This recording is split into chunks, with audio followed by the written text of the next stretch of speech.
All righty. Well, welcome to the Ramsey County Board Workshop. Today's workshop will be a presentation on Ramsey County Girls Reports Update. A courtesy reminder that this board workshop is recorded and it is live streamed on Zoom webinar. There will be no votes taken during this workshop.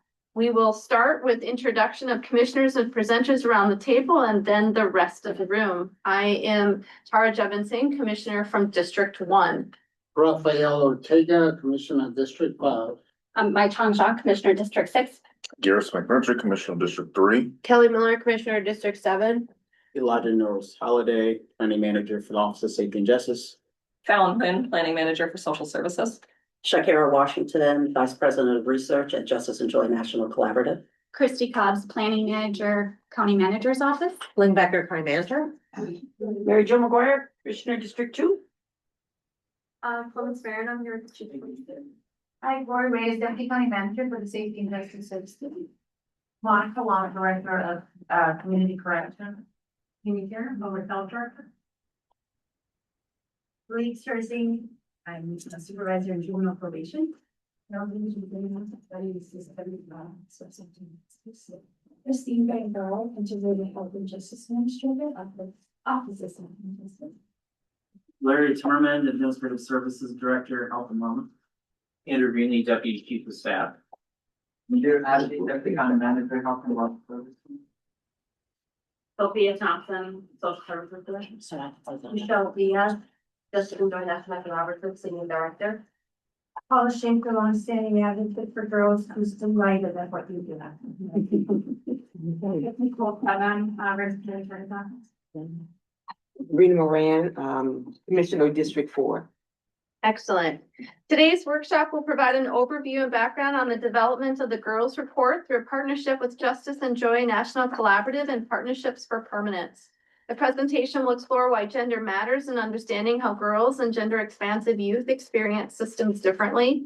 You will hear about key findings and implications from the report, which highlight the importance of prevention, gender and culturally responsive care, healing-centered approaches, and family-focused responses intentionally designed for girls and gender-expansive youth. You will learn about opportunities for transformation and alignment with youth justice transformation efforts in the Minnesota Department of Children, Youth, and Families Metro-wide Girls Planning Grant, which is intended to support ongoing collaboration and system improvement. I will now hand it off to the presenters to kick off the workshop. Well, hi, Madam Chair. I'm going to kick us off because I want to tell just a little bit of the transition story of when this work started back in 2020. I want to, first of all, thank the Health and Wellness Service team. I want to thank DCM Abdi, directors Monica Long, Amy Karen, and Sophia Thompson for being here, because they were not here in their roles when this report started with the partners, and it was led out as Health and Wellness Service team. And I think what we want to demonstrate today with both their presence and their involvement as we go forward is that, you know, this work continues despite significant leadership transitions within the county. And then in the spirit of the One Ramsey County, I appreciate the integration of DCM Reyes with the Safety and Justice Service team and the work of Elijah as well through his work with Youth Justice Transformation. So you know, this is kind of an important day in that it's building on momentum that was started with this report, and very few people are still here who started this report, and yet it's still just as important as ever. So I want to thank especially Christy Cobbs and Fallon for their continuation with this work. There's a few staff, I believe, in the room who also were a part of the report, but many of the people who started this, and definitely the people who had some vision with co-creation with Dr. Washington and others are no longer here, but this work is still important. So I want to thank Dr. Washington and her team for being here. I want to thank Partnership for Permanence and Lola, the leader over there, for her work. She's not able to be here with us today, but Fallon's going to be presenting some of those slides from Partnership for Permanence. And I think that one tie I want to just have with our work countywide is really around data deaggregation and kind of why this is important. We've talked a lot about in different spaces when it comes to race equity, the importance of just, you know, seeing who's really behind the numbers. And sometimes it's the unseen that needs to be seen. And so that's the case with girls and females in our systems. And so I really appreciate that we now have what is going, you're gonna hear is a nationwide leading report that was done in partnership and led by Justice and Joy. And so this is a big moment. I think we're gonna hear a lot of the details, and then we anticipate some next steps that I think the board will be interested in, as well as it integrates into all our work. So I want to thank you for everyone for taking the time to be here. It really means a lot. So I'm going to turn it over to Christy, who's going to give a little bit of an overview. Yeah, good afternoon, Madam Chair, Commissioners, County Manager Becker, staff, and guests. This afternoon, we are going to provide an overview of the girls' reports and discuss how these findings are informing ongoing efforts to better support girls and gender expansive young people in Ramsey County and across the metro. I'll start with some background on the development of the reports, and Dr. Washington will then walk us through the key findings from the quantitative reports, followed by Phelan Wynn, who will share highlights from the qualitative reports and the experiences shared by young people and families from our community. We'll conclude by discussing how these findings are being put into action through Ramsey County's Youth Justice Transformation effort and the Justice and Joy Planning Grant Initiative focused on developing a continuum of care for system impacted girls. With that being said,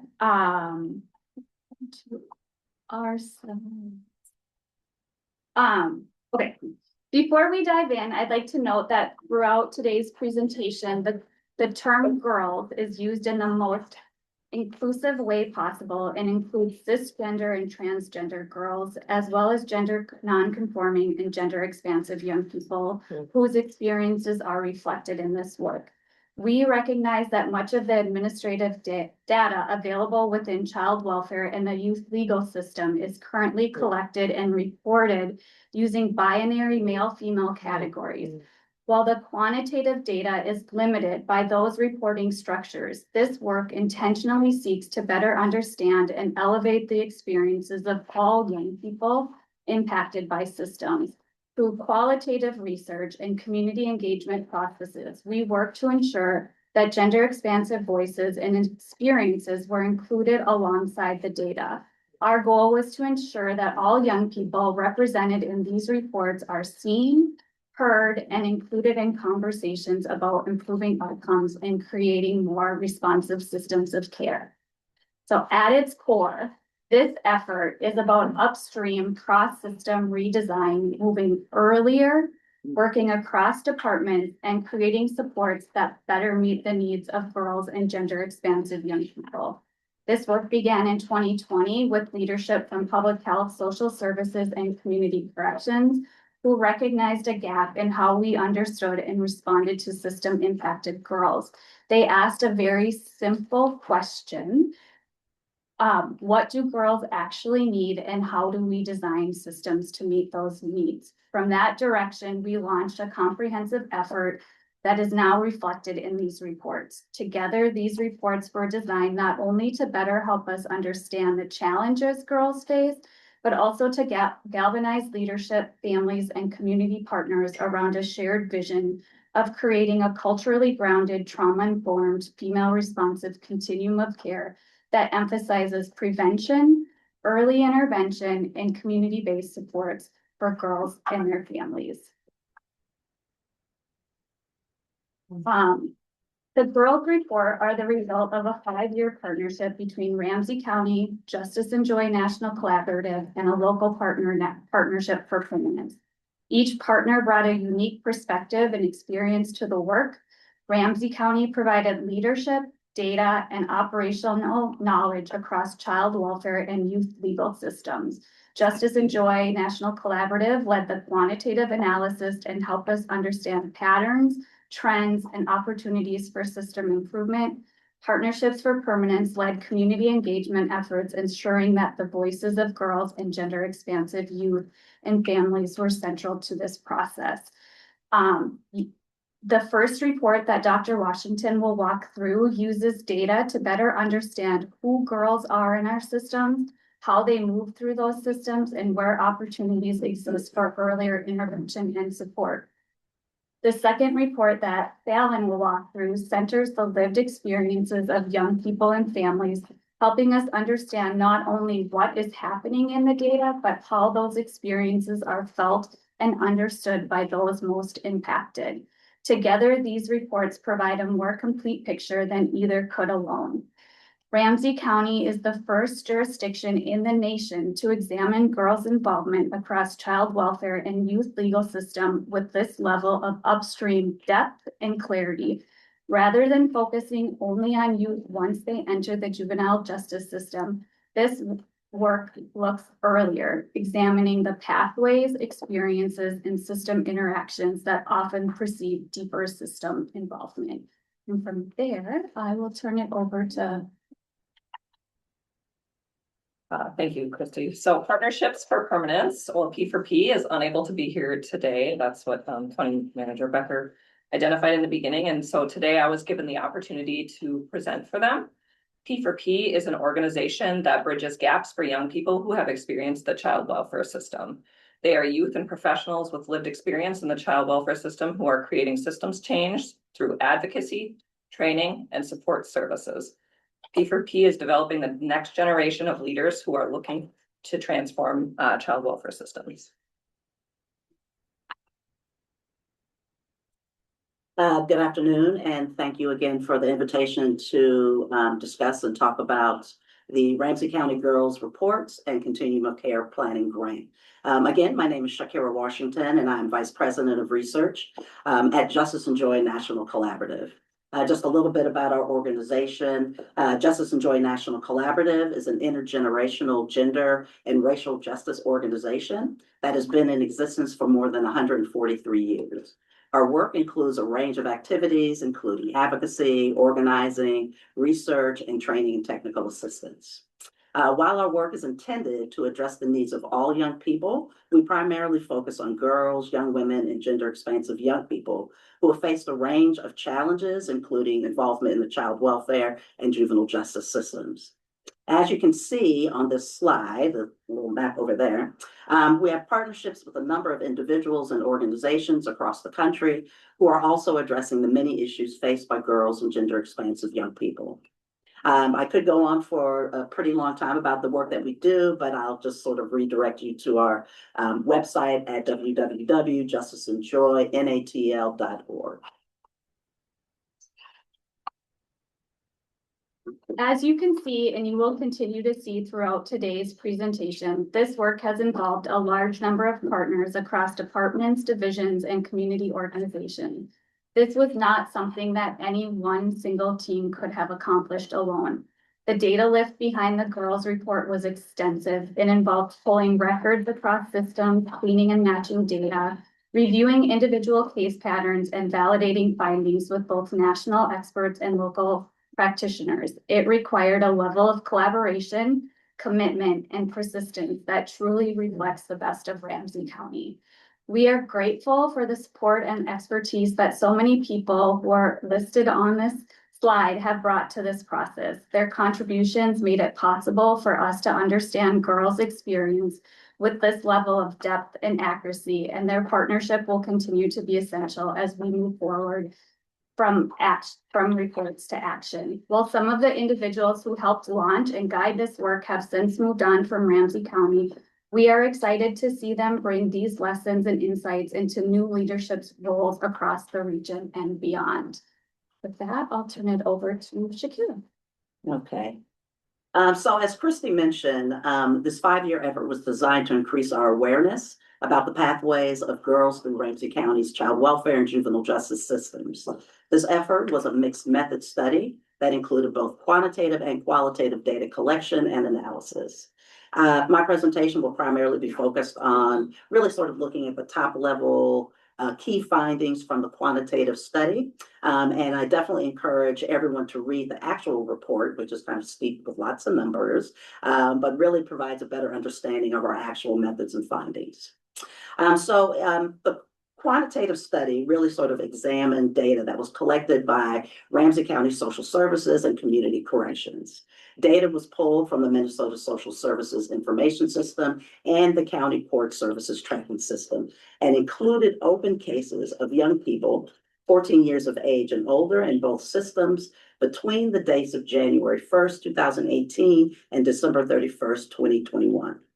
We pulled data for both boys and girls for comparison reasons, and where available, we also pulled historical data to better understand the extent of each young person's involvement in each system. With the assistance of staff from community corrections, all young people were matched across the two systems using personal identifying information to determine the extent of cross-system or dual system involvement. Finally, we were interested in exploring a number of factors associated with system involvement. While we were interested in exploring a number of factors associated with system involvement, we were limited to answering questions based on the most consistent and viable data points provided. Given these limitations, we decided to focus our attention on better understanding the characteristics and system factors associated with 5 outcomes: disproportionate contact, running away or being absent without permission, being dual system involved, experiencing detention and or incarceration, and characteristics of girls who recidivated. Today, I'm just gonna really give you top level. Really, it's most of the data is in the report, so this is just sort of a general understanding of where we came across. Okay. Dr. Wash, I'm just gonna check in with my colleagues. At this point, does anybody have any questions on any of the definitions of some of these characteristics or system factors that we're gonna be going through with the data? They seem very self-explanatory. I know before we jumped in, I thought this is good. Okay, no worries. Thanks, Madam Chair, for saying that.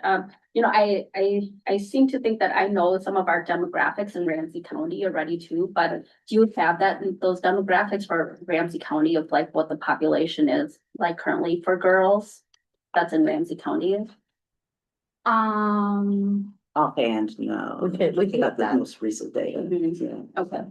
And we tried to do some comparisons against girls in Ramsey County as a whole by race and ethnicity, along with those that were actually system involved. But because of our age ranges, we were kind of challenged to find an adequate comparison. So we really just sort of looked at the general population, the race and ethnicity across the general population, and did a comparison that way. Okay. Yeah, I just wanted to name that this is really helpful, and thank you for, you know, just the commitment into doing the study. You know, our systems, of course, even on the collaborative, as I'm thinking about it, is that this is super helpful that we should be sharing this with the St. Paul Children's Collaborative, the Ramsey County Children's Mental Health Collaborative, the suburban one, right? Like where it just helps to inform about, you know, where our systems are touching and where they may not be visible and present too. So thank you. And really appreciate both naming about the gender identities that girls have as well too. Absolutely. Which really came out in our qualitative reports. They were really clear. Yes. That was important. Mhm. So to move on, just sort of touching base on, we have probably about 5 key findings. So our first key finding was focused on racial disparities and disproportionate contact. What we found is perhaps the first and most consistent finding was related to racial and ethnic disparities and disproportionate contact. Consistently, girls of color, especially girls who identified as American Indian and Alaska Native, and Black and African American were overly represented across systems and negative outcomes. As the slide demonstrates, while people of color in general account for approximately 40% of Ramsey County's general population, girls of color accounted for 77% of Ramsey County social services and 84% of girls in community corrections. Girls who identified as Black or African American were not only disproportionately represented in each of these systems when compared to their representation in the general population, they also accounted for the largest number of girls in each system. In other words, while Black and African American people accounted for approximately 12% of Ramsey County's population, Black and African American girls accounted for 32% of girls in child welfare and 54% of girls in community corrections.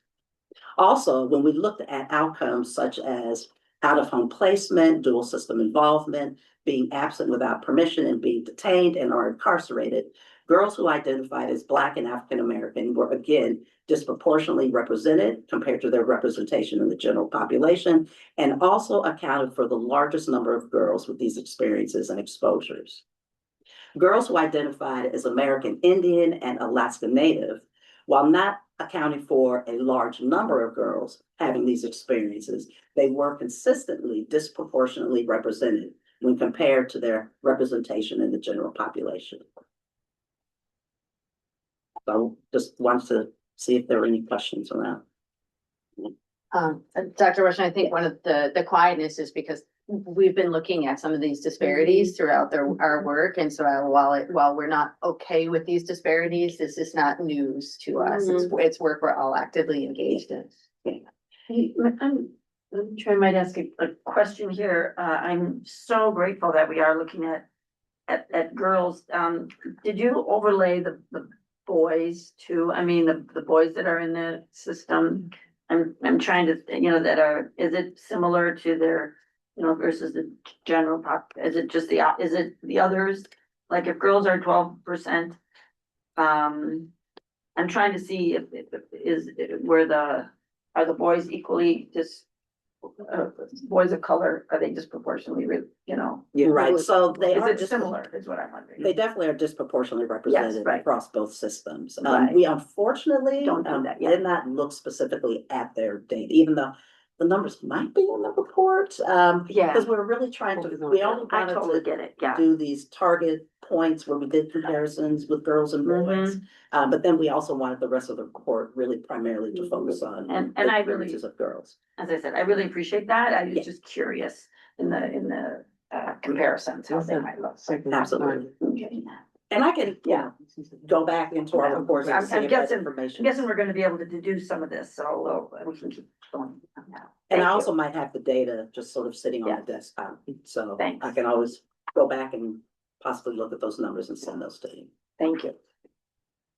So one of our other key findings, so a second key finding was the role of child maltreatment as a driver of girls' involvement in the child welfare system. While the majority of all children in our database touch the system due to maltreatment reports, we found that a significantly larger number of girls came into the system with a history of at least one or more maltreatment cases when compared to boys. Further, we found that a significantly larger number of girls had one or more sexual abuse reports and or determinations, physical abuse reports and or determinations, and reports of neglect when compared to boys. And it gets a little wonky with this data because we looked at these reports and determinations within gender, but also across all youth. So those numbers are across all youth. What you find is girls' numbers are higher in each one of those categories, even when compared to boys. When you look within gender, what we find is sexual abuse still remains significantly higher for girls when compared with boys. But when we look at neglect in terms of the number of boys that come into the system, their numbers are significantly larger than what we find for girls. And that's, I know it's a little data wonky. Yeah. Jean? I know that it may be going into a little bit too, but what is the average age or kind of the age ranges of the girls here that we're talking about? Oh, boy. So you're asking me to pull data out of the reports off the top of my head. I might be able to look it up if I can get into, our drive here, but I don't have the actual reports sitting with me. Okay. Yeah. I think it's just helpful context in terms of as we're thinking about, partners or, Right. where we have these conversations, right? Right. So we primarily looked at young people from the ages of 14 up to about 17, Okay. right? So within the School yeah. age. So there is that distinction, especially when we're talking about younger children and their experiences. And we know that the older girls are, as they enter into the system, oftentimes they're more likely to have different types of histories of abuse and maltreatment. And as a follow-up to that, so the girls who were studied are between 14 and 17 roughly, but the abuse or maltreatment could have been part of any of their part of their history, or was at that point of time? That's correct. So it could be a part of any of their history. So we were fortunate to be able to pull historical data as far back as was available. So at a certain point, the data eventually is discarded. So we asked basically to have, historical data pulled for all the young people that had open cases between the years of 2018 and 2021. And then we also, looked at the data as far up as possible. So it wasn't just that case point in time. So we have the number of maltreatment cases across the whole study span and historically as well, as far back as we could go. I think I'm trying to remember some stats, but you can find as young as 10, these inequities and disparities that we see within our young girls Absolutely, in all of these areas, as young absolutely. as 10.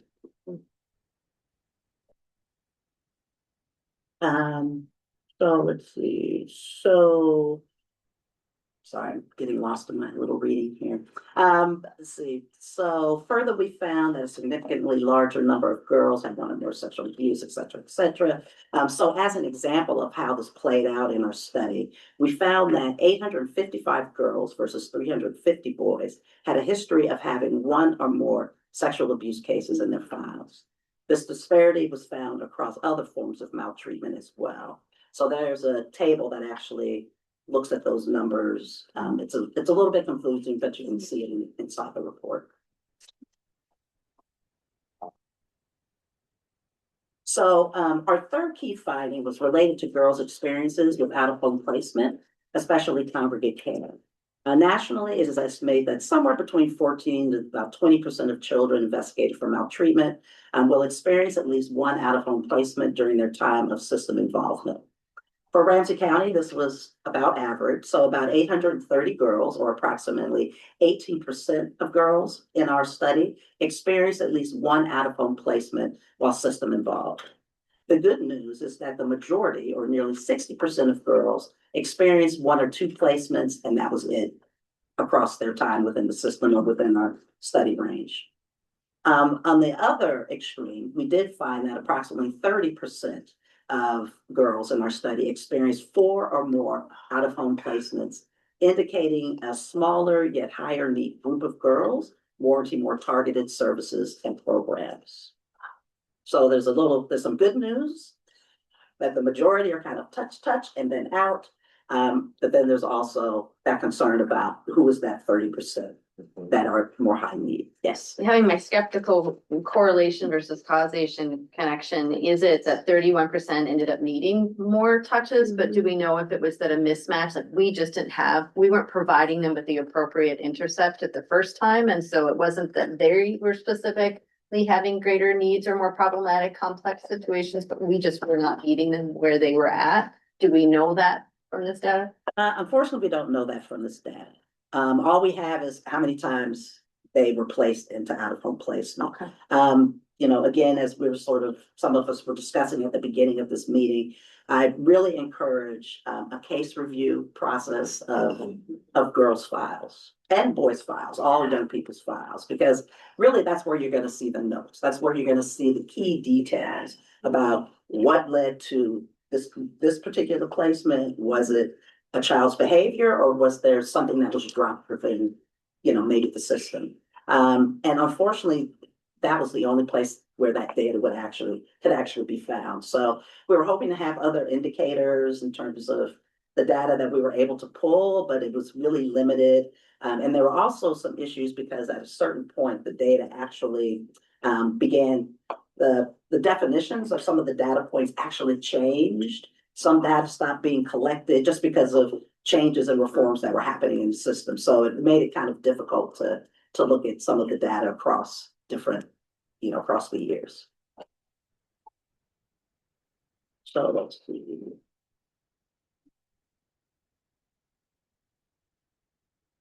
I'm sorry, I keep losing my place. Okay, so yes. So let's see. Next. Oh, keep going in the wrong direction. Okay. So another key finding about out-of-home placement was focused on the type of out-of-home placement setting experienced by girls. When we looked at this data, we were kind of like, oh, that's really different, or, we really kind of expected placement in congregate care experiences by girls would be significantly lower than perhaps foster care or non-relative foster care. And yet what we found was about 50% of girls were indicated as experiencing these three types of experiences. So, you know, it kind of begs to start thinking about, well, is there something that's happening that at least 50% of girls that are touching child welfare, maltreatment, may be at some point touching congregate care? And if there's something that can be done to, you know, redirect them more into relative foster care or non-relative foster care, which are considered better placements for young folks. So just something to think about, something that we have noticed in the data. Commissioner Miller. Yeah, and I don't know how I'm gonna say this without maybe confusing. I hope I'm not confusing myself or just being repetitive. But the 50% of girls that were in foster care or congregate care were removed from the care of their families then, and then there wasn't a plan for reunification, or the family or parent was going through the judicial system for whatever reason to reunify. Is that like safe to assume here? I mean, I guess I'm just trying to see how this fits into our bigger picture, because this is only for the girls, right? But Sure. you know, it also speaks on a bigger issue too that we have of like families being removed, or even this shows us that, you know, Black and American Indian children are removed, which we know at a higher rate than white children. Sure. So I'm just trying to figure out my question or my explanation or just whatever I'm trying to say. And Right. sorry if I'm, you know, I'm just trying to see where this goes. And then the 16% were incarcerated. So that was a doing of their own. So they need deemed to be incarcerated and held in our facility or some sort of incarcerated. detention or Yes, incarcerated because setting. of the actions on their own that they did, whether it's a crime, whether it's whatever reason, an action that they committed that put themselves there, not more or less, it's the parent providing the abuse. Or doing the abuse. Well, they definitely wouldn't be detained or incarcerated because of Parents, right. actions. So we found that kids were finding themselves sort of in detention and incarceration for a number of different reasons. It could be that they ran away. Yeah. And their moment of being picked up, maybe they were placed into a detention center.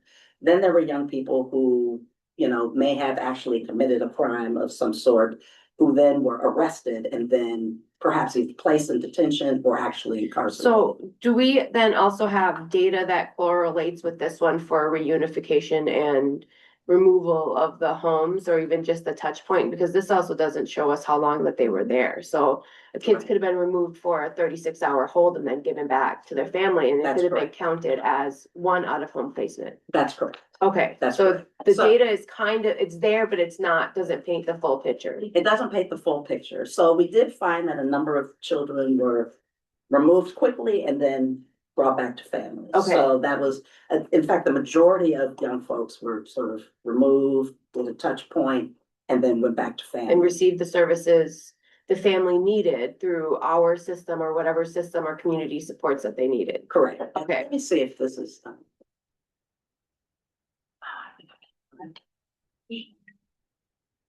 So as you can see here, we tried to look at like the number of young folks and the number of placements that they actually were engaged in. So as you can see, somewhere around maybe about 60% of young folks are removed from their homes somewhere between 1 or 2 times, but then find themselves back at home and they move out of the system. Right. But Oh, there and then are, this says 35%, 12 or more. Well, and more, okay, months in the system. correct. So, and that's cumulative. Yeah, So we looked at cumulative, so we. could have been looked their at- whole time span Right, as it the could be a 14 number to of different 17. touches. Yeah, And then we okay. found that, oh, there was a group of young folks that totaled more than 12 months through their system involvement. So family reunification, we kind of looked at that a little bit, but we didn't necessarily cross it. Cross-reference it? Right, all the Okay. different points, yeah. I'm gonna have Commissioner McMurtry, and then just looking at time. Yeah. I think we can kind of keep going forward a little bit. Okay. Just a couple of quick questions, clarifying questions Yes. on the data. So the girls that were used in the data sampling, these are all girls specifically were residents of Ramsey County. That's correct. Okay. Well, all of their data was in the Ramsey County data set, so the assumption is that they were residents of Ramsey County at the time. Gotcha. Yeah. So as we look through, this data and then determine, what potential next steps, really targeted next steps we can take, do we also have a breakdown of which parts of the county, like we're seeing more concentrated with the girls who are, in the system or system involved? Do we have that type of breakdown within So where the they're study? located. Where they're located, yeah. Ramsey County. So we had thought about looking at that, but we had been, told that Ramsey County has actually done some analysis around where cases are mostly coming from. So we didn't necessarily look at that. And some of the problems around is we did have zip codes. Part of the problem with looking at the zip codes is, sometimes, maybe someone starts here and then finds themselves in another county and they get picked up. So the question becomes, where do you start counting those numbers? But I do believe Ramsey County actually has some reports around locations, primary locations of where young people are being pulled from. But I do think that that's really important information to know. So I think it'll be very telling.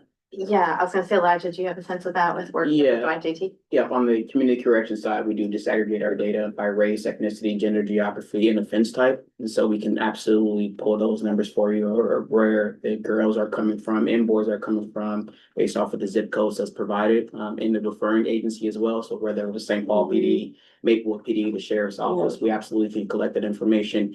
And we could work with the social services team to see if they can also provide that information as well. I do know we do that for our YJT convenings when we do our data reports. We always disaggregate, include information about the geography. Gotcha. Thank you.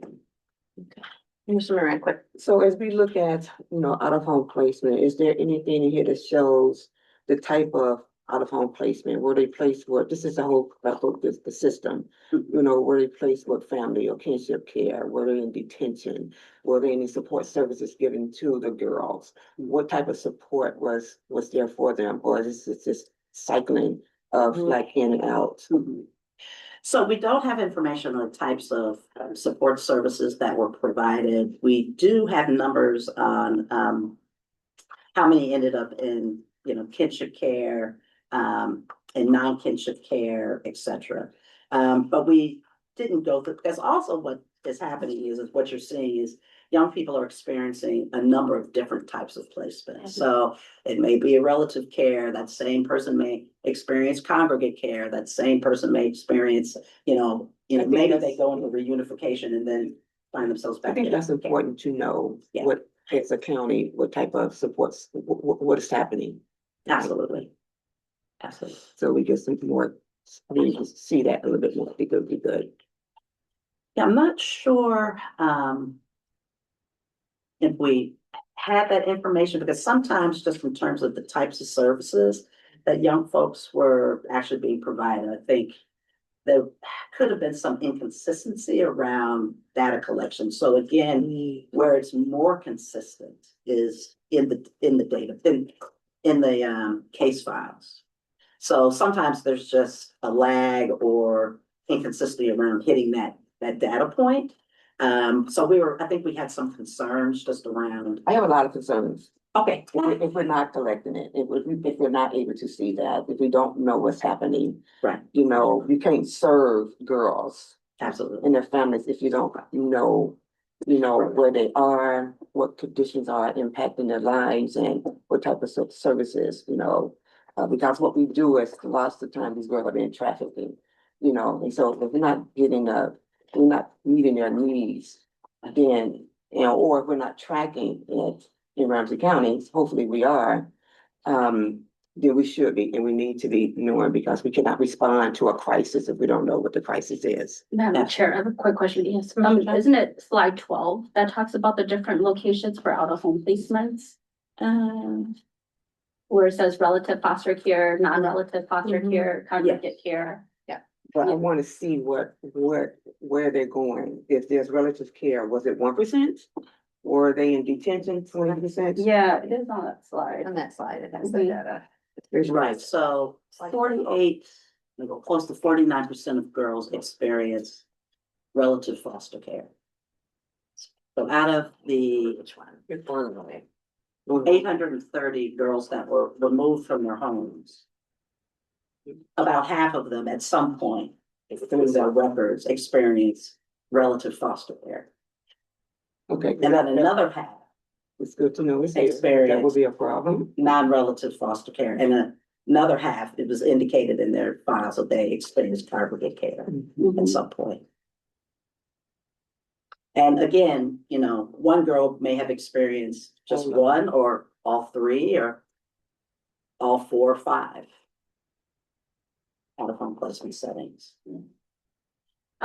Madam Chair, if I may, I think the challenging point then is just that, when we're looking at data, it's just almost like a pinpoint, right? A moment in time. And so while we can see the 1 placement, 2 placements here, we actually don't know where they start, right? About like where they're being placed at, and then the follow-up, and then the second and third options. For instance, So it's just, it's just a little bit challenging there, that's it. Yeah, we had talked about what it might look like to try to follow Yeah. young folks along those pathways, like where do they start? What's their next stop? What is their next stop? And to be honest, I mean, we were hitting about 5 years and things became challenging and we were like, we really need to finish. Yeah. So what you see here is you know, these numbers are cumulative. So it's, you know, everything from, it's not just the point in time. It's, well, we saw their case open up, but when we looked in their history, we also counted, by the way, they also touched this, they touched this, and they touched this. So that's what these numbers are. So it is challenging to truly understand what that pathway is. You know, I think one of the things that we were hoping from, especially this particular slide, is that the counties would start working towards a real reduction in the number of young people that at some point touch congregate care. Because it just seemed to be connected with so many different negative outcomes. And obviously everyone really would prefer some level of foster care placement. I have like 10 minutes. Yeah, I was gonna say, we've got a lot of slides, a lot of data, and we're not. Let's see.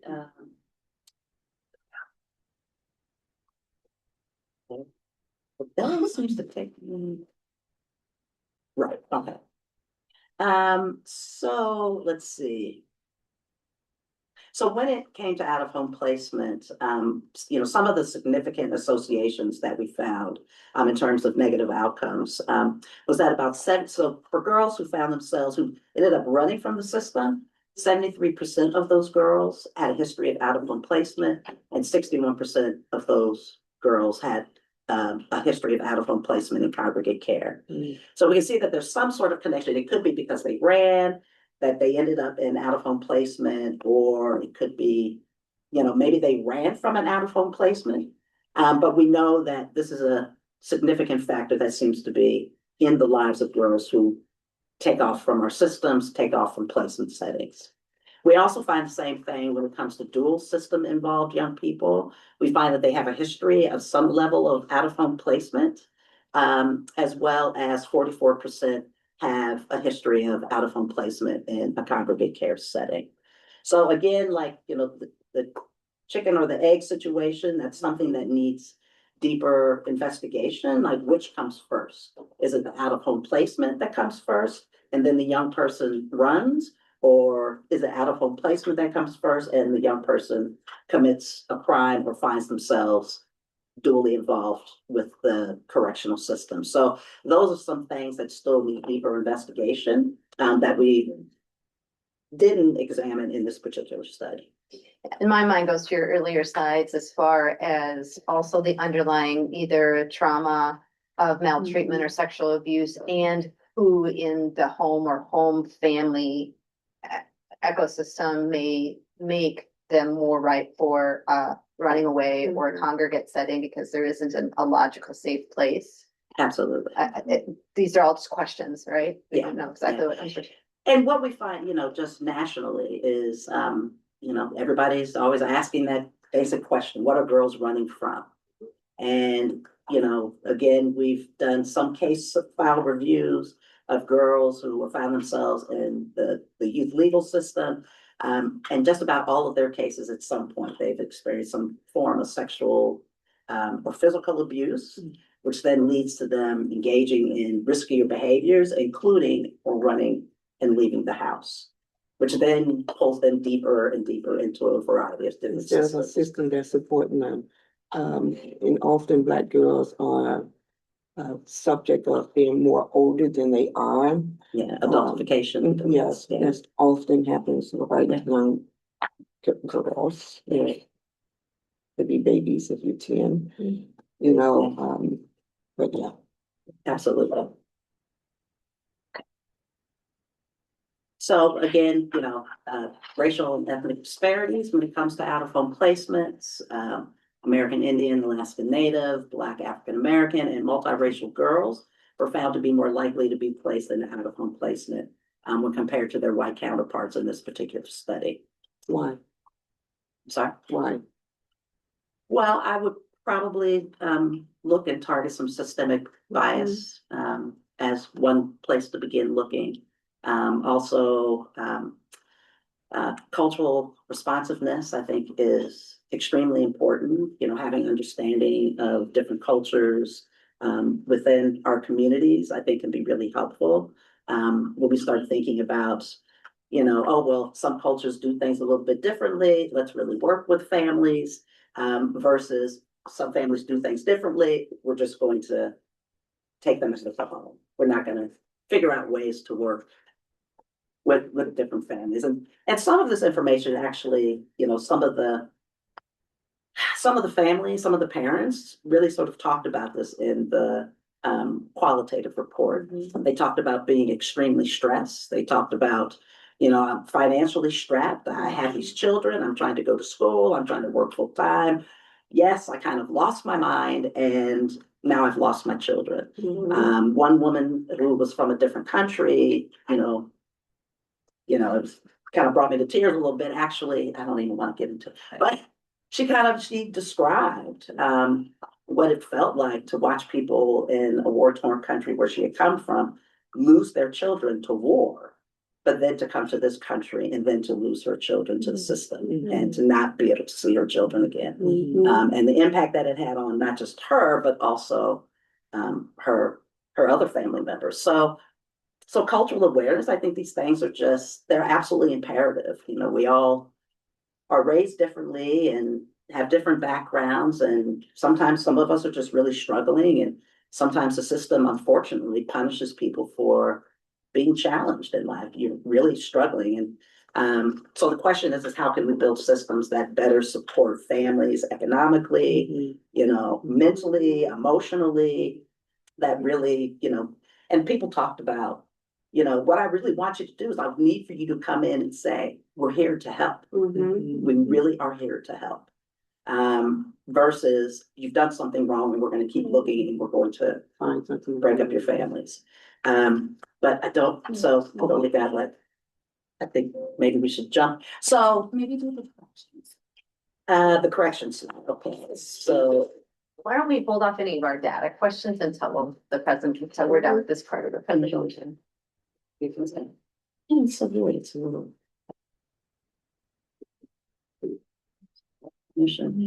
So another thing about being absent without permission is we actually tracked young folks from the point of first absent without permission or running from the system to their lifetime absent without permission. And we found that maltreatment reports across sexual, physical, as well as neglect jump substantially from the first run to that last point of run. So you can see just sort of the data, the percentages just increase, and they're all significantly higher than young people who never ran. So in terms of community corrections, as we all know, girls typically represent a much smaller proportion or group in community corrections or in corrections in general. However, what we do also know is that oftentimes girls who are involved in community corrections are also significantly more likely to be dually involved when compared to boys. Again, nothing new. We also know that most girls or many girls come in from much lower level charges and offenses. And so, maybe we need to start looking at different ways of moving them out of the system versus churning them in and out. Many end up on probation and continue to move in and out of the system simply because they violate their probation. Maybe they didn't show up for a court appearance, so just looking at those issues as well. And again, unfortunately, Native American, Alaska Indian, Black and African American girls disproportionately represented. Black African American girls accounted for more than half of the girls in community corrections in terms of numbers. But some good news, so it all sounds very depressing. But some really good news is we did what is called a latent class analysis on, actually, this is just the child, the data set for child welfare, but we also did this for community corrections. And basically what we find is that the vast majority of kids, around 81% of girls, actually hit the system and leave. And their needs are usually fairly minimal. However, about the remaining 20%, a much smaller percent, are really high needs, right?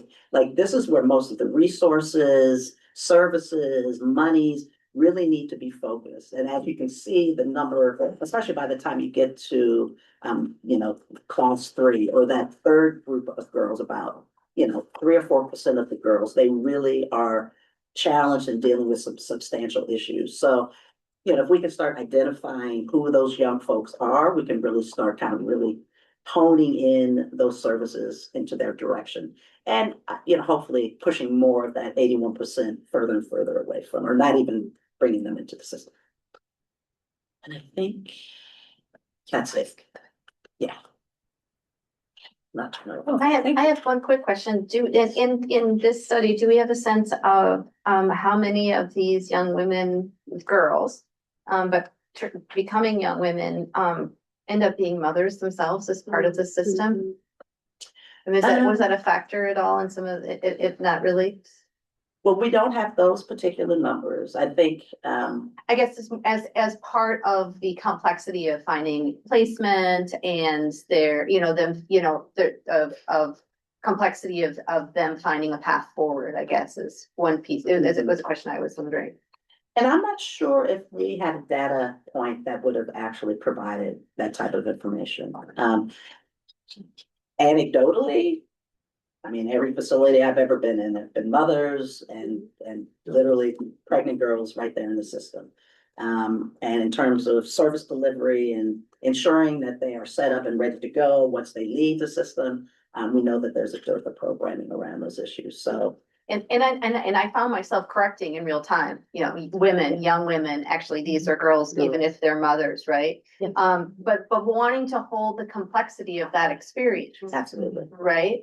That there is a threshold that is passed when that incident happens in a person's life, whatever age they are, and now they have become more than what they were before. Absolutely. And so, yeah.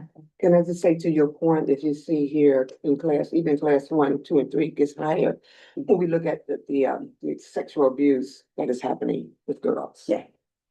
So we're more likely to get pregnant early, lose the baby to the system. And unfortunately, every study has indicated that those numbers are typically much lower than what they actually are. And I would also say that I believe that those numbers are much lower for boys as well. Maybe we forget to ask, or we don't investigate deep enough. Right. And so this is happening to our boys as well. And it's just a really significant driver for many kids into that situation. Thank you, Dr. Washington. This next section is going to focus on the qualitative findings from the girls' report, share insights from girls and families with lived experience in Ramsey County systems, highlighting how they define safety, the impacts they experience, and the opportunities to strengthen support and improve outcomes. Special thank you here to the stakeholder members and also the YPAR facilitators and researchers that engaged in this project. So when we move into the engagement strategies through their work with Ramsey County, P4P trained 6 youth participatory action research facilitators. These are young people who have lived experience within the Ramsey County system. They were able to assist in data collection, analyzation, and data summarization. During the survey part of the report, focus groups and interview process, P4P had 2 on-call providers available to participants if any additional processing was needed. The mental health providers are now available within P4P's network of mental health providers as a resource. And qualitative report participants who completed the survey or focus groups were compensated for their time. Strategic plans for the project. Presentations were done with the different units in Ramsey County, both with community corrections and social services to introduce the girls report to staff. Bi-monthly meetings with stakeholders to formulate questions and form the survey all the way through to the focus groups. Outreach and recruitment to agencies that Ramsey County either frequently referred to or contracted with. Preparation for the YPAR facilitators included trauma-informed response training and how to do interviews and focus groups. Throughout the qualitative research process, many people engaging with the research were also looking for resources. And the people that engaged from the point of the survey all the way through interviews were offered a resource booklet that was created based on the questions that were coming in. In order to introduce the girls report project early on and get buy-in and support, P4P attended meetings with Ramsey County staff across corrections and the child welfare systems. This helped with relationship building as well as helping with recruitment, and this slide just shows some of the teams that P4P visited and presented with. A total of 54 people completed the survey. However, due to varying reasons, didn't move forward with the interview or focus group. Some of the reasons included not meeting eligibility, confidentiality concerns, and some were actively receiving services and thus didn't want to move forward with the focus groups or interviews. The people who did engage with the survey identified as cis girls, transgender, and gender nonconforming youth. They also represented a diverse racial backgrounds. Some identified as having disability, and some also identified as being refugee immigrants. They also represented a variety of system involvement from mental health, juvenile justice, child protection, community corrections.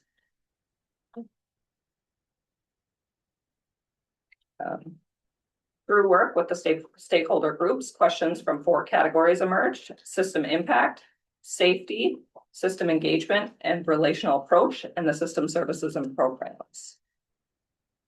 So these are the focus areas that the questions came from.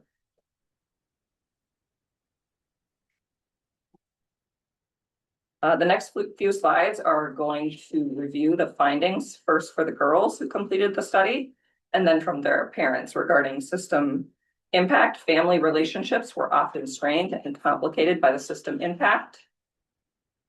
Limited trust led to isolation and the lack of connections with peers and community.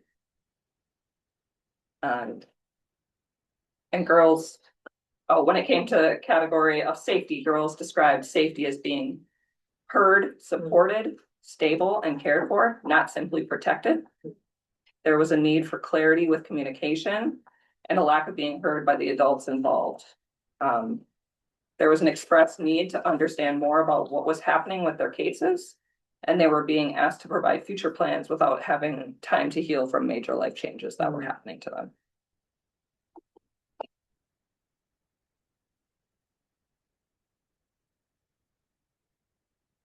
Having to relive harmful experiences when relaying their story multiple times and also not getting a clear picture of how services could help them. A lack of understanding of cultural needs and beliefs. Another important theme that came out here was the need for interpretation services, as building trust is so important, and a language barrier can also prove difficult in that situation.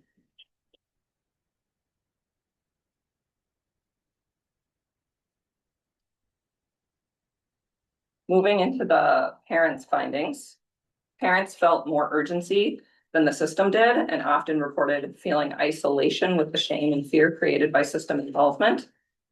Parents emphasize wanting systems that supported through crisis rather than deepening their trauma.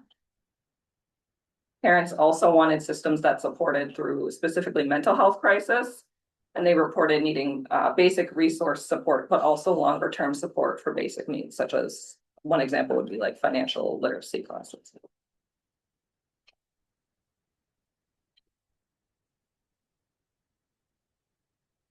The beginning of the girls report built relationships with Ramsey County and Partnerships for Permanence, and an ongoing partnership has continued. P4P and youth advocates have continued to support social services by assisting in community engagement, staff and parent trainings, ongoing resource fairs for youth and parents, lived experience panels with youth and parents, and the development of the Youth Bill of Rights booklet. I'm just gonna insert here, following up on Commissioner Zhang's comment earlier, that is there any coordination with any of the collaboratives that we've been working with? I know that I was thinking about that also, Elijah, with youth justice transformation work, as far as the Suburban Ramsey Family Collaborative, the St. Paul Children's Collaborative, the Ramsey County Children's Mental Health Collaborative, seems to be an overlap with some of this work. Yes, there's social services, children and family services do have relationships with the collaboratives. And I believe, if I recall, we did reach out to them when we were trying to find possible participants for the study as well, because we recognize all of that. Well, and I'm actually thinking about the action steps up here, implementing the action steps, and then also bringing them along on the lessons learned from here, you know. Yeah, I'm actually gonna let Elijah take that. I think when we get to the next steps portion of it. And I can just address it right now. Absolutely, there needs to be a more intentional effort on bringing in our collaboratives. And thank you for looping me into the email with Suburban Collaborative. Have plans to reach out to them to make sure they're engaged and actively involved in the work moving forward. But absolutely, we should take a more intentional approach to building that partnership with the collaboratives. I have the next couple of slides, but I think we can maybe pause here for some questions. I can breeze through these pretty quickly if you want, Chair. Yeah, let's just take a quick pause. So the qualitative piece was a little less dense, but not any less meaningful. Was there any questions or comments on that side of the study? I will just say, as a parent of a son who is involved in some systems, I completely identified with the parent described as the confusion navigating systems, the idea of just sensing a sense of urgency when people were just kind of like, yeah, whatever, and you're like, no, we are at a breaking point in our family, and you all seem to think it's Wednesday. Yeah. Right. And then the sense of isolation that comes from being a family that isn't going from Little League to piano lessons or whatever your version of, what your peer group is doing, to going to court hearings and therapy sessions and just looking for your kid after curfew. Right. So, I mean, I think of some of the work, again, that's where my mind went, is upstream supports for families as well as the youth, but then also thinking about, I'm harking way back to, my work as a student more than 30 years ago in global development, the idea of investing in women and girls and investing in families. And so the idea of, when I asked about these girls who may also be mothers, the idea we're talking about the next generation of girls and children who will be coming through if we don't find a way to wrap around those families. And because there's a generational aspect to a lack of depth and support sometimes with some of the resources of that, and whether that's racial disparities with economic security. I'm not pinpointing that on a particular family's lack. I'm talking about systemic failure, right, to provide for families the foundations that they need to be successful. So, I don't know, those are some of the takeaways I had. It's just I really related to the parental aspect of that, and all of these girls, not all of these girls, many of these girls will also become future parents and be in similar situations that need these supports. So I am holding a lot of tension over here, like an extreme amount of tension. And so I'm just kind of waiting to see what came out of this, because there's no front end support here. There's no recognition, as you say, we're having a conversation like it's Wednesday. right? And we just repeating cycles, on these girls who will one day be mothers, who will, and the same thing will just happen over and over again because there's no support systems in place for girls the way it needs to be. And so I'm gonna sit in this for a little bit, because this is like really, really highly important to me. How we as a county is supporting our girls and families in all, right? But specifically right now, we're talking about girls. And how we can support them and strengthen them and give them the support that they need and also support the family. And so what do that look like? And so I'm hold tension when I don't see that or hear that in the report. And we just are mulling over the issues and the problems. Right, you know, my first thought is that we're looking at a system that is connected to the detention in our criminal justice system, or are we talking about safety and well-being? You know, and how do they interact, or do they interact, or are we just focusing on the justice system? And hopefully we're not, but we shouldn't be, right? And so, I'm just gonna wait till the end.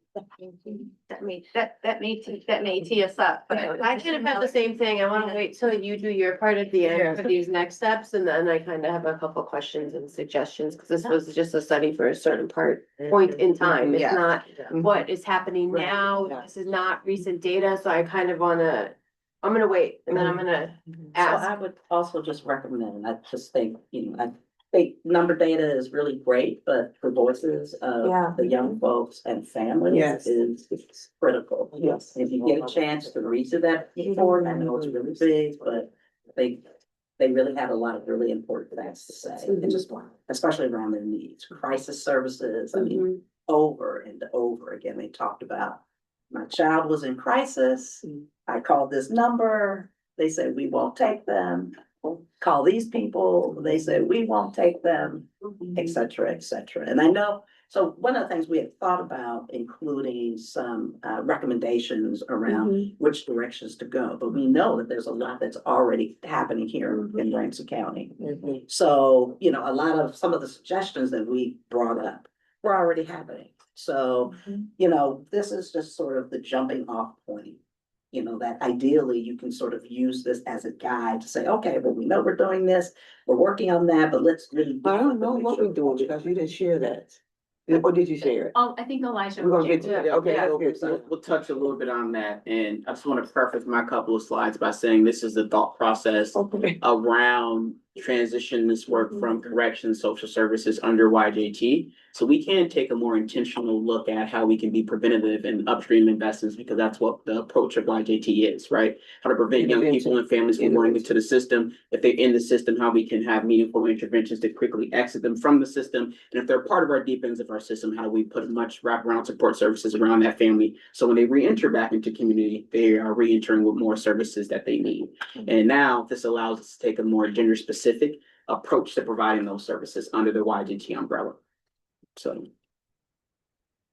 the report highlights the need for a more intentional and coordinated and healing centered approach that better addresses the unique needs of girls while creating opportunities for a broader system-wide transformation. And so, as I mentioned, we have an opportunity here in Ramsey County to embed this type of approach, not only in youth justice transformation, but across all of the departments that support system impacted girls and gender responsive youth and their families as a whole.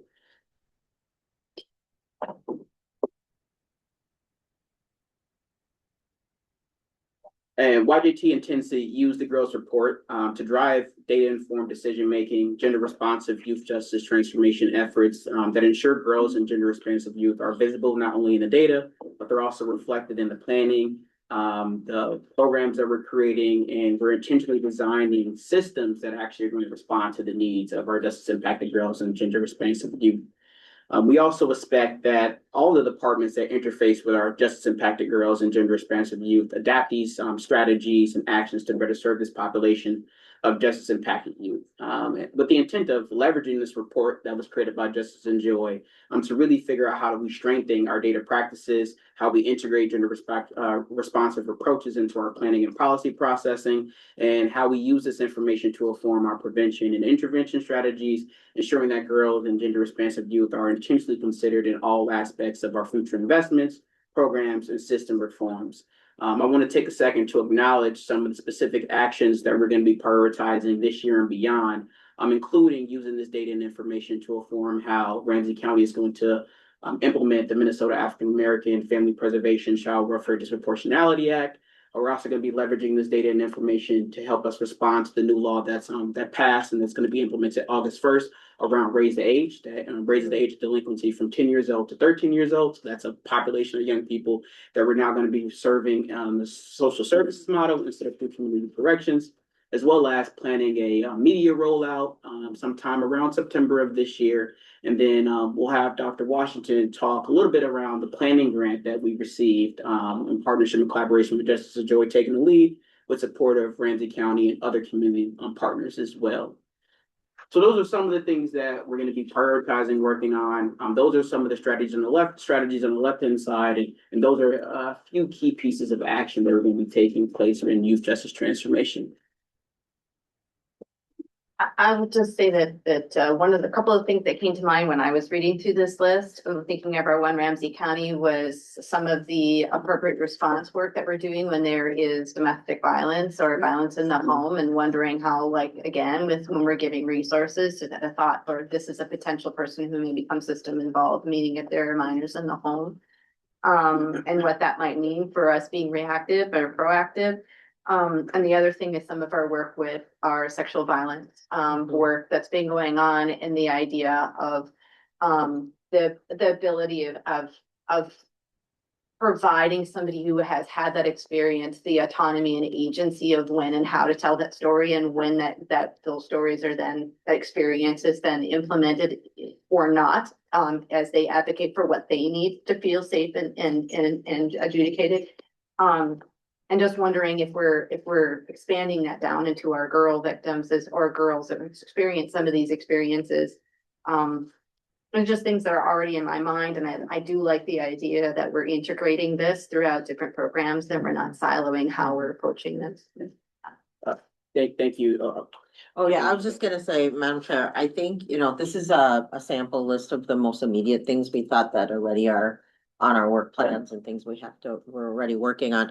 I do think, like, across the organization, we want certain teams to be aware and dive into the report, and even community members, as you said, like whether the collaboratives or CAPRW or different people, like we have all these partners that would benefit from just the research, honestly. And then from that, it's like, the questions would be like, well, how would you do your work differently because of the information here? And I even, I appreciate the call out to the ARI and sexual violence. I was thinking even our MFIP programs, that obviously there's some 2-gen, work with families and their children's and moms. And so, I mean, the school district could, like, there's just a lot of people. And so that's where the media rollout in September, like, we kind of wanted, I wanted this work to continue. And so you guys have helped me successfully get to the team. Actually, this is a really quick turnaround. Dr. Washington happens to be here because of YJT. I just said, hey, we got to catch the board up. So we did that today successfully. So thank you very much to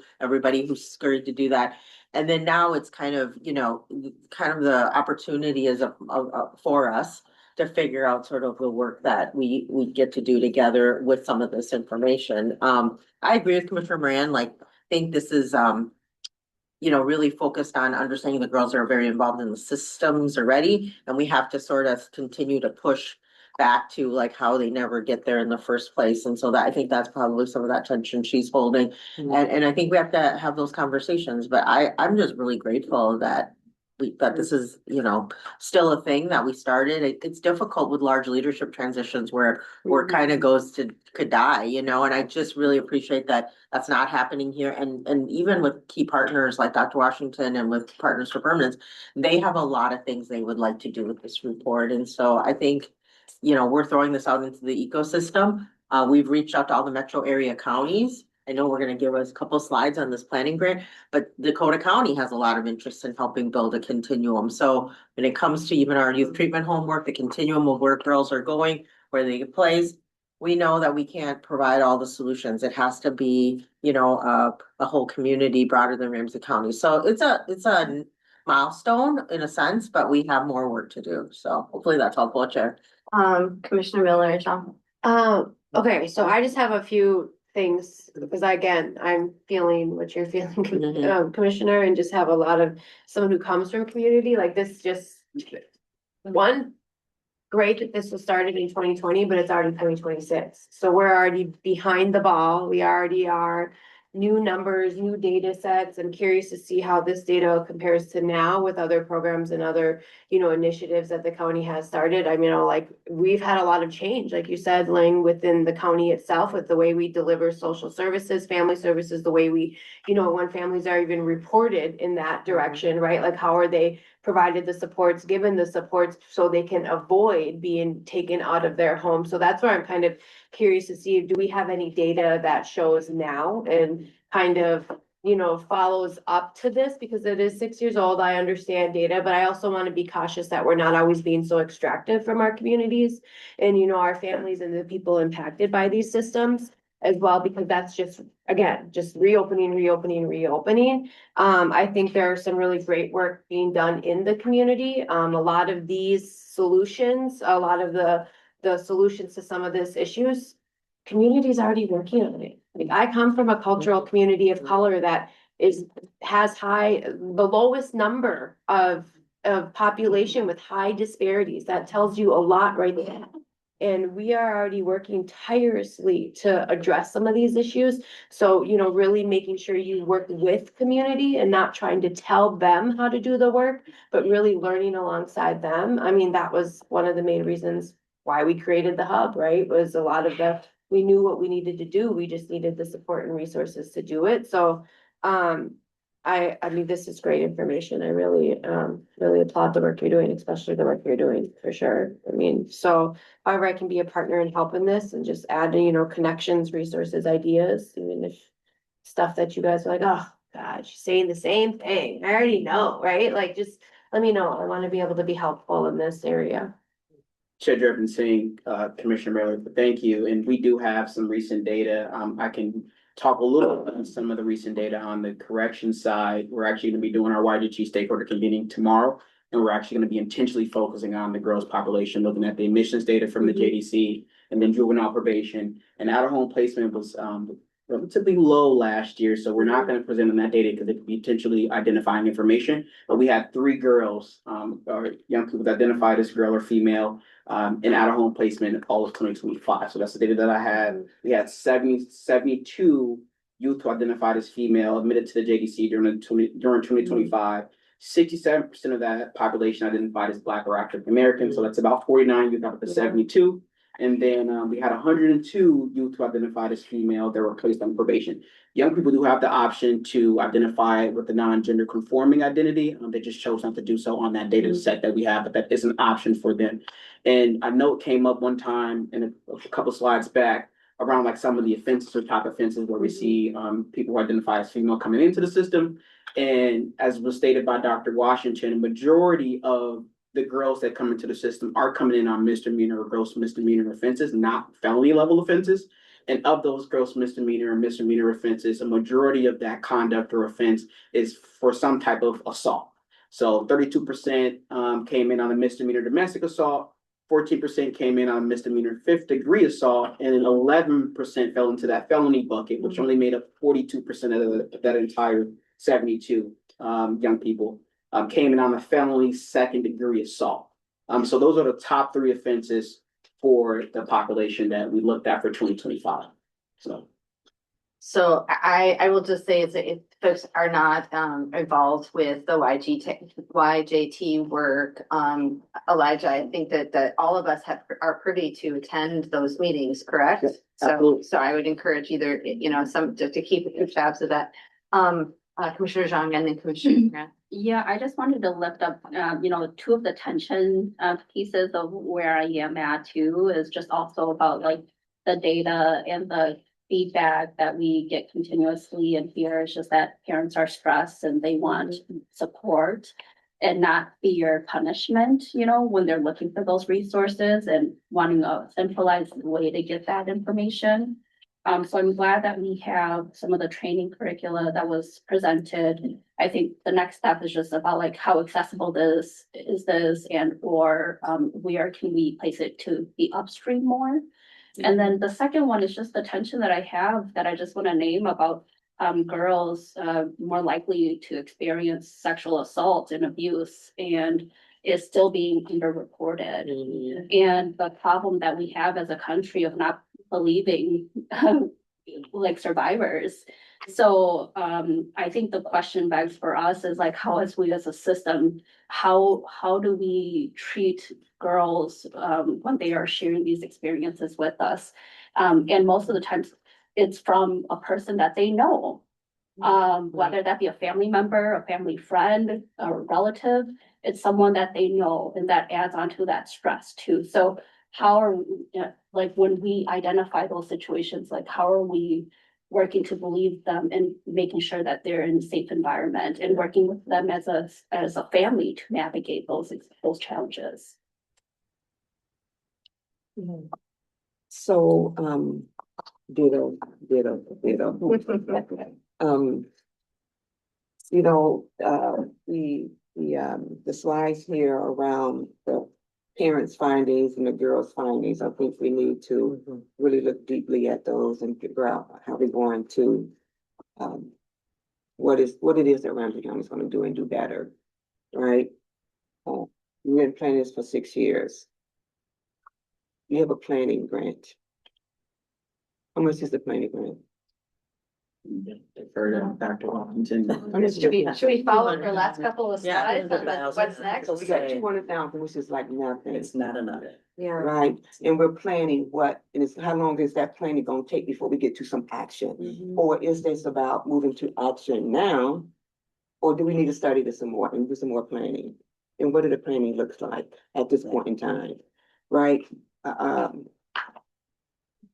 Yeah, Chair Judge saying, Commissioner Moran, there's absolutely things that we can do now, right? It's not gonna cost much money for us to intentionally look at data points, right, throughout all of our systems that We look interact. the data. Right. What we gonna It do? doesn't take us much effort to be intentional when we're designing RFPs to go out to community, right? To make sure that we're partnering and collaborating with organizations that have an intentional focus on this population that we want to see a positive impact on. If we can do those things by just changing and shifting our paradigms of how we approach the work. Like, and so those are some of the things that we're already actively doing within YJT and also working with the other departments as well to take that intentional active effort to look at how we can actually just provide the services that our young people and families need. And those are some of the active steps that we're taking currently.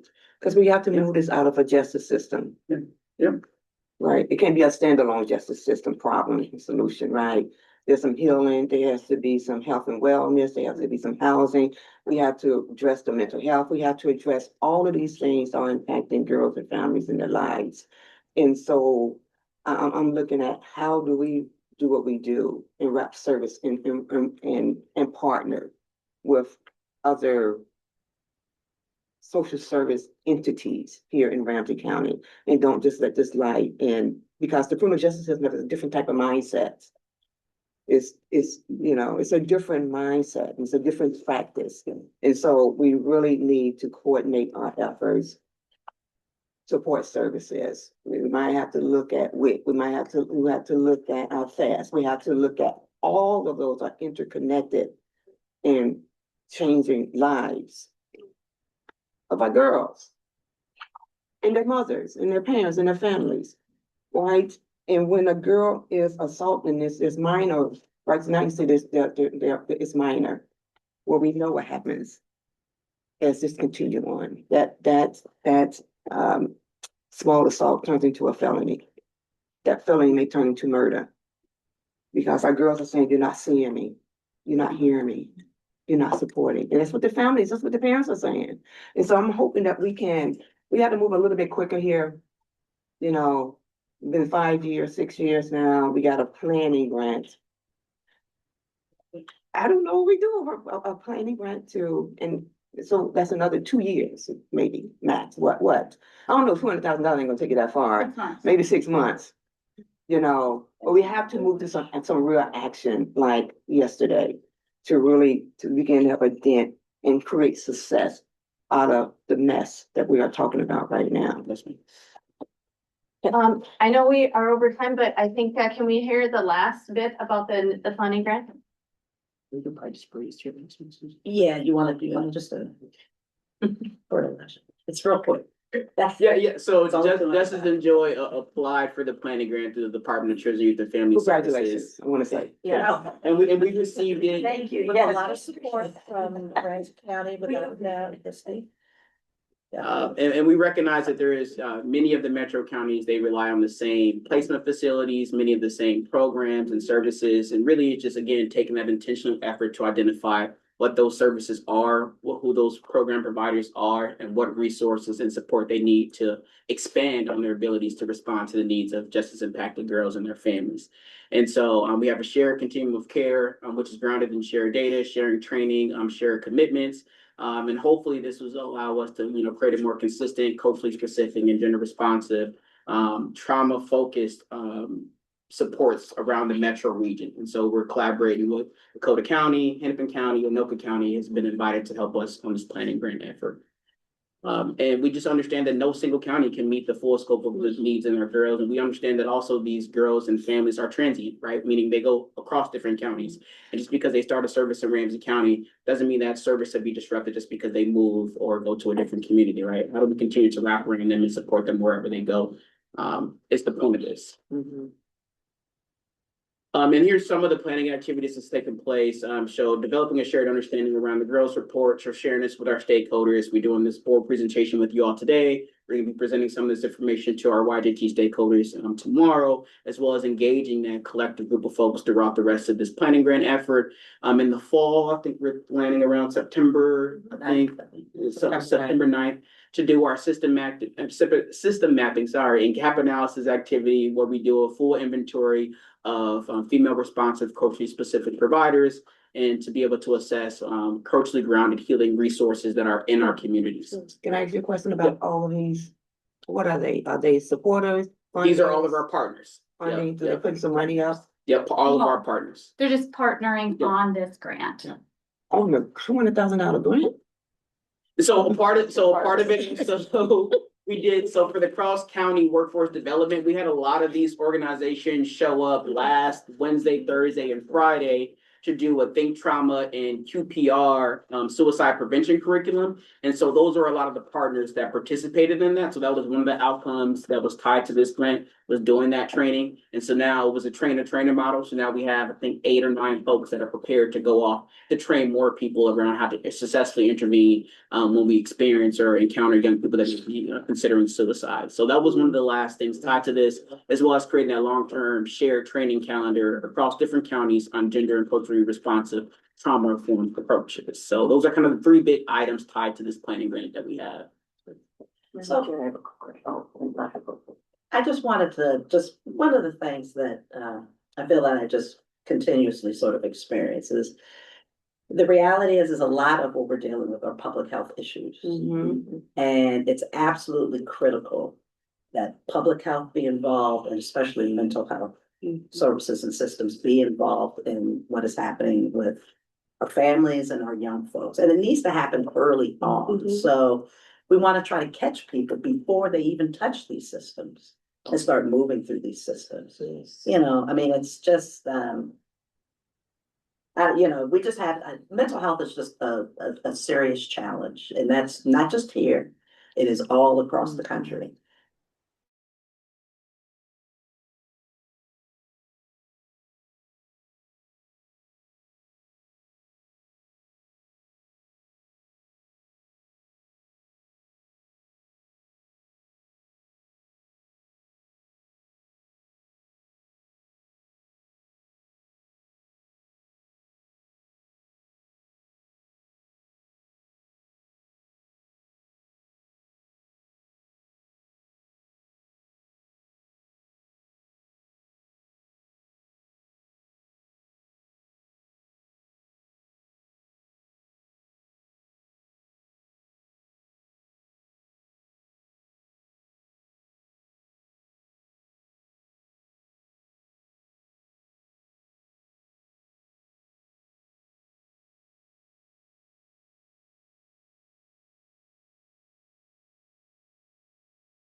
Acknowledge And also to acknowledge the tension of people with lived experience who are saying, and you needed a study to tell us something that we have known is true down to our bones. And I think that it's exciting to know that this work will continue, that will continue to apply not only the learned data experiences that are represented in this report, the professional experiences of the partners that are there, but centering on the lived experiences of the girls and their families that we're trying to reach. So this is just the beginning of and continuation of work. So thank you all so much. And I encourage everybody here to actually read the report. Yeah, I'll be listen to sending the it out. voices. Yeah, Yeah. and we'll post. Oh, and we have in the back. Just one thing, Elijah, if you can go back to the last slide, just something to go back for you, Commissioner Moran, as the partners. Two of those partners, Gen to Gen and the Link, those are the two that we're working with in the treatment homes. And one of those treatment homes are gonna be designated just for girls, the one that's the Gen to Gen. Yes. So some from Mhm. immediacy Yeah. and things that, we talked about, like things that we're gonna do right away. Mhm. That's something we're working on. We already purchased a home, working on making sure that the license established, that's gonna be designated just for girls. The home for Gen to Gen, and then there's gonna be another home for Link. So those are the two partners that presented there, just some action things that we're doing right now. We work on the page. Thank you for updating us and reminding us about that. Yeah. Thank you. All right, thank you all. All right.